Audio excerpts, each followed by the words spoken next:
Hey guys, तो आप लोग को यहाँ पे एक ऑप्शन देखने को मिलेगा नेम मैंडेटरी का। ठीक, अब ये नेम मैंडेटरी होता क्या है, आप इसमें क्या डालेंगे और इसके बारे में जो भी डिटेल है चलिए आप लोग को बताते हैं।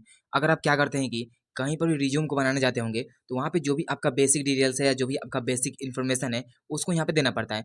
अब ये मैंडेटरी का मतलब क्या हुआ, जैसे यहाँ पे नेम मैंडेटरी शो कर रहा होगा, फोन शो कर रहा होगा, ईमेल शो कर रहा होगा, रिज्यूम हेडलाइन शो कर रहा होगा, लिंक्डइन शो कर रहा होगा, मतलब कुछ इस टाइप से आपको ये ऑप्शन देखने को मिल रहा है। अब जैसे कि कहीं पर भी अगर आपको नेम मैंडेटरी शो करे, यानी कि जो भी आपका नेम है उसको यहाँ पे डालना है। सपोज मान के चलिए हमको एक रिज्यूम बनाना है, ठीक, मान के चलिए मुझे अपना नाम का एक रिज्यूम बनाना है, तो हम सिंपली क्या करेंगे, जो भी हमारा नेम है, जिसके भी नेम से रिज्यूम बनाया जाता है या जिसका भी नेम आपको यहाँ पे डालने का ऑप्शन आ रहा है, उसका नेम आप यहाँ पे डालेंगे। अब जैसे फोन आपको आ रहा है तो जो भी आपका मोबाइल नंबर उसको भी डाल सकते हैं, आपका ईमेल भी डाल सकते हैं। तो नेम एंड का मतलब होता है जो भी आपका नेम है उसको डालना यहाँ पर कंपलसरी है, ताकि जो भी आपका रिज्यूम होता है या कोई भी डिटेल होता है वहाँ पे जो भी आपका नेम है वो यहाँ पे शो कर सके। तो आपको समझ में आ जाएगा नेम मैंडेटरी क्या होता है, इसमें आप क्या डालेंगे। कुछ भी डाउट या कुछ भी कन्फ्यूजन है कमेंट जरूर कीजिएगा। वीडियो को लाइक करके चैनल सब्सक्राइब जरूर कीजिएगा।